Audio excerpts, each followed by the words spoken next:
We are off to a great start. Our train is 2 hours late, and it is snowing so hard outside that you can't even see.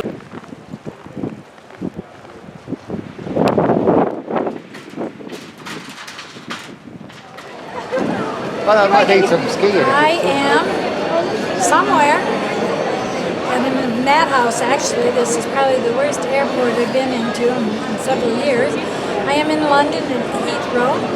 We're going to Dublin. And we'll be leaving here in another couple hours and arriving in Dublin for our journey. We have arrived. We're in Dublin. Dublin, Ireland. And we're just waiting for our transport to the hotel.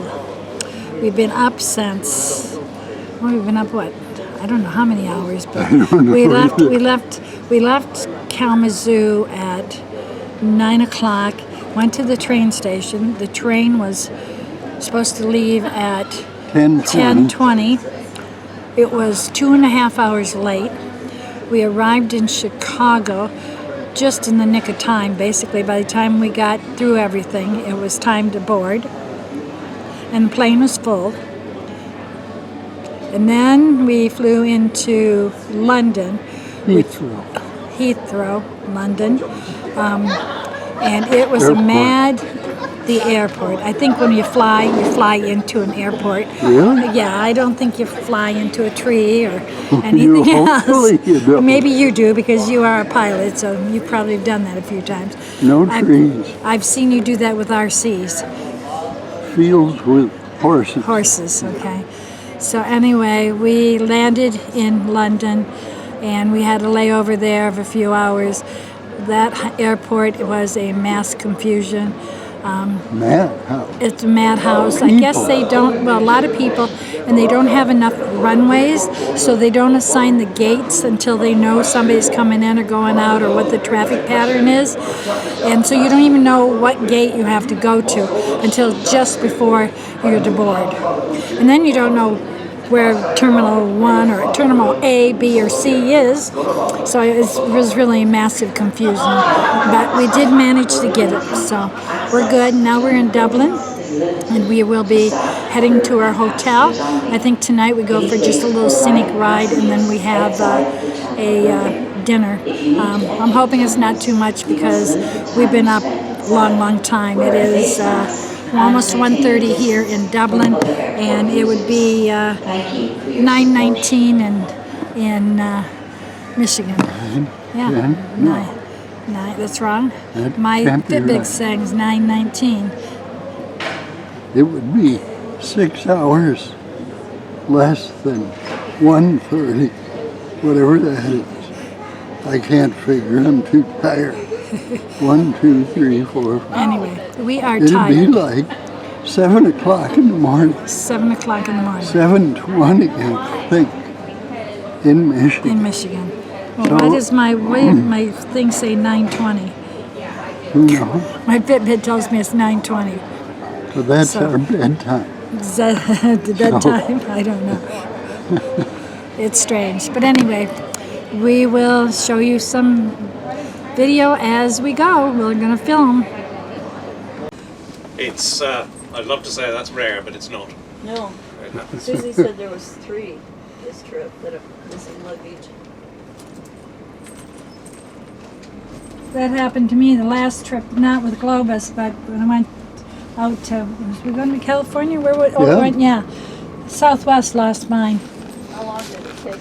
Actually, I got it back the next day, and they gave me a $150 voucher for my next flight. Hers is probably in O'Hare. We left from O'Hare, and my luggage ended up in Houston, and we were flying into Vegas. Yeah, we flew into Vegas, right? Check it out. Big marine guy. Gas is only $1.85.9 per liter. So what is that per gallon? $3.70, about $7. No, that's euros. They're euros. About $9 US per Yeah. US gallon. Oh, 9. man. But we're not going that way. Straight in front of you would take you out into the Irish Sea. And 65 miles across that would take you to Wales and Britain. But we're not going that way either. Hope not. We're staying in God's country, which is Ireland, of course. So we're going that way. Okay. We're going south, so just as we turn. And if you see away in the distance there, you can just see the hills and the mountains of Wicklow. Just get a glimpse down in front of us there. And Dublin lies between here and there. So in the valley of the Liffey, L-I-F-F-E-Y. So we're going to head down and along the river and up and into the city. We're in our hotel room. The hotel name is the address or address. And this is the view out of our window.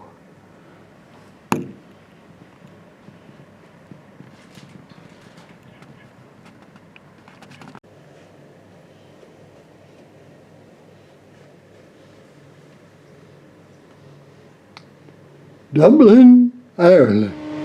This is a shot of our bathroom, if you're interested. Very, very nice.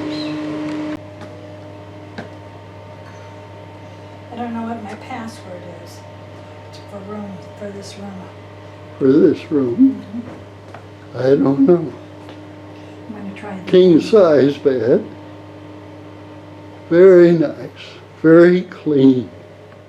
Nope, I don't like that. This is our fancy charge converter contraption. Yes. So that's why I turned off Wi-Fi. We're getting ready to go on a 3-hour tour. 2-hour tour. I hope it don't sink. Along with Christianity, at that time came Latin. There's no written form of Irish at that time. So in other words, we don't have a written culture, we don't have a written history, we don't have laws written down, and it's not until the arrival of Christianity and Latin that we have a language of record, and that is the beginning of history. If you can't write it down, it's archaeology. You know? So history begins with Patrick and Christianity here in Ireland. And it flourishes. So we think the first settlement on the River Liffey is probably an early Christian settlement. A wealthy monastic church, poorly defended, of course would have been a prime target for the extraordinary navigators born in what would now be Denmark, Sweden and bits of Norway, who sailed across the oceans of the world in these tiny, shallow draft, clinker-built vessels with, if you look at them floating in the water, the replicas they build today, they've got about 6 inches of freeboard between the water and the gunwales of the boat. And they sailed in those across the North Sea, across the Irish Sea, across the Bay of Biscay to the Mediterranean. And they came to Ireland. And they came to Ireland, they sailed up the rivers until they found something worth pinching. And of course, that's when they raided the monastic settlement here. They raided, retreated, came back the next year, raided again. But eventually, after decades, they came to settle.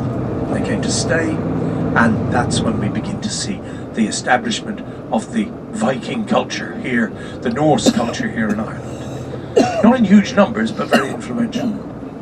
The Norse came, and they brought shallow. And so, this is where you tied up. And in fact, if you walk down the other side of the river, I don't know if you have, but you can still see the hooks and the grabs used to moor the ships. So they tied up here, 2, 3, 4 abreast. And when you got off your ship, the first thing the captain had to do was make his way in there, through those big doors, and there he presented his papers. Before that, nothing can be unloaded, people, cargo, or anything else. You went in there, that's the custom house. And it's supposed to represent, you know, the power of the state. In the same way as the customs officials, when you came in today, gave you a surly glance. Look at the sun. I might be able to get something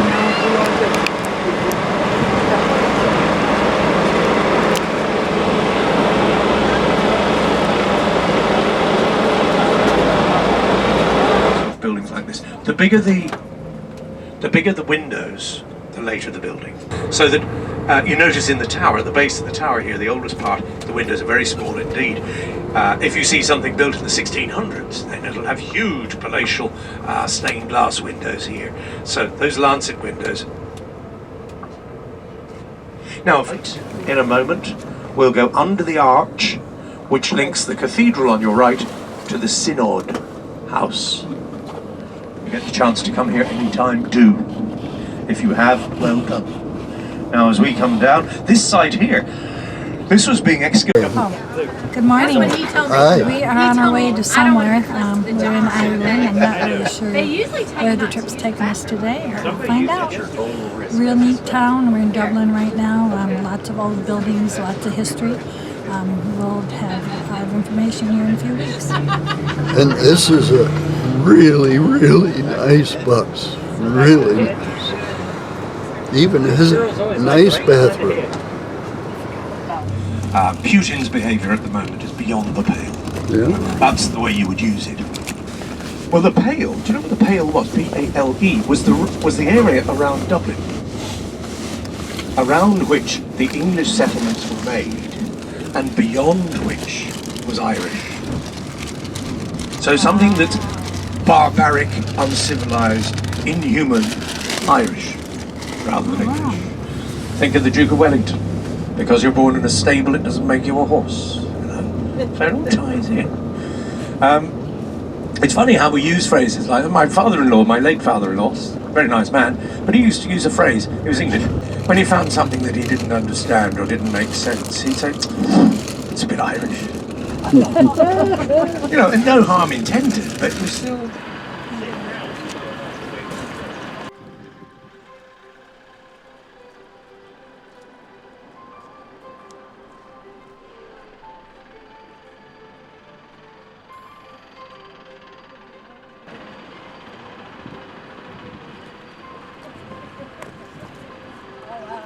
So,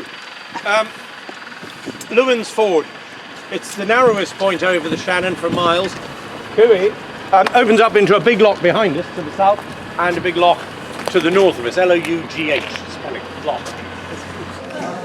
We are in Sean's, which is supposedly the oldest pub in Ireland. It is really a neat place. I'm running into people.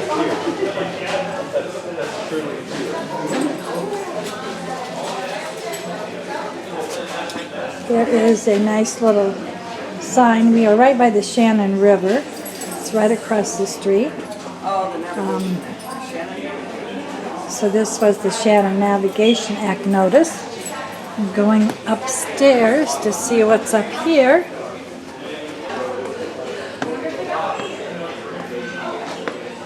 Which is a real cute place up here. It's kind of like an open field.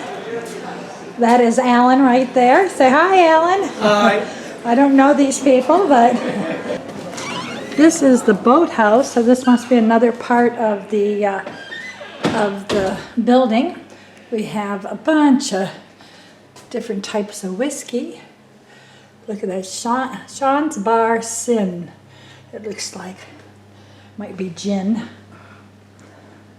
Lots of pictures. Kind of a cool place.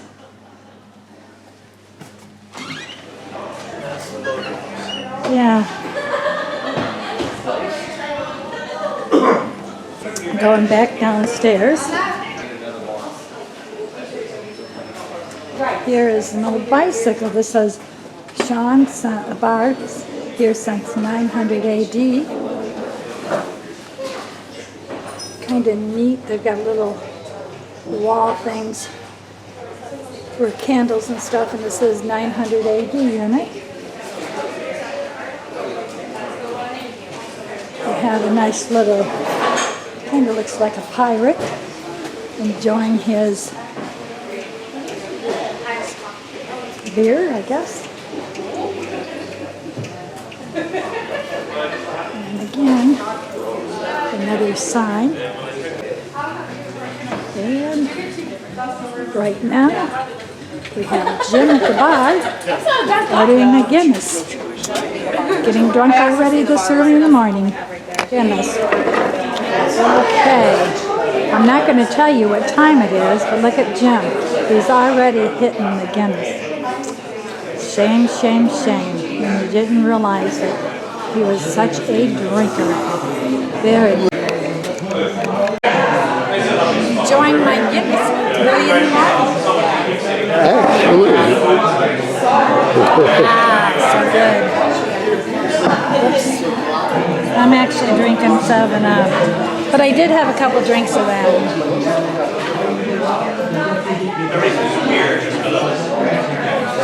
it tastes different than Guinness in the U.S. Guaranteed.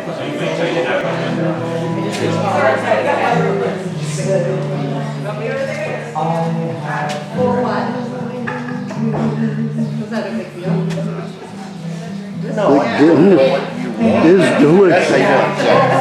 Unfortunately, I can't drink very much because it may cause problems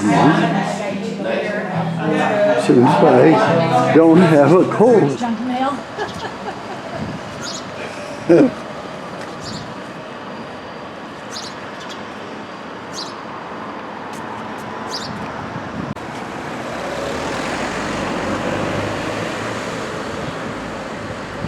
Sean's Bar. Oldest pub in the world.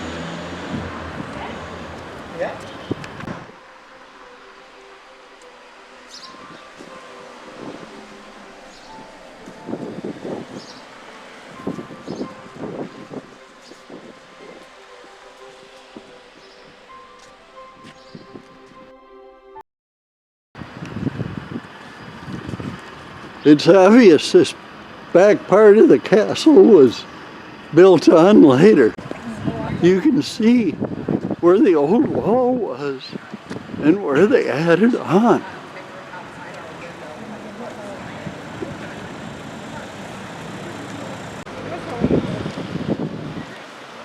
This is the other group.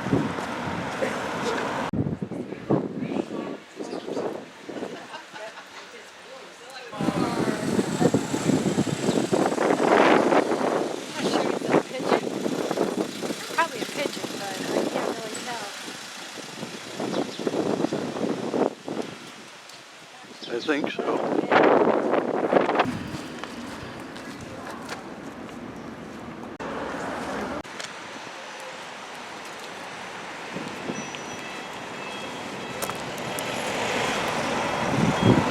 There's no tours, but it's an amazing place. Just think how hard it was to build this. Yeah. To lay each one of those stones, and they had to cut them too. And the funny part is, it was just here for defense. No monarchs or kings ever lived in it.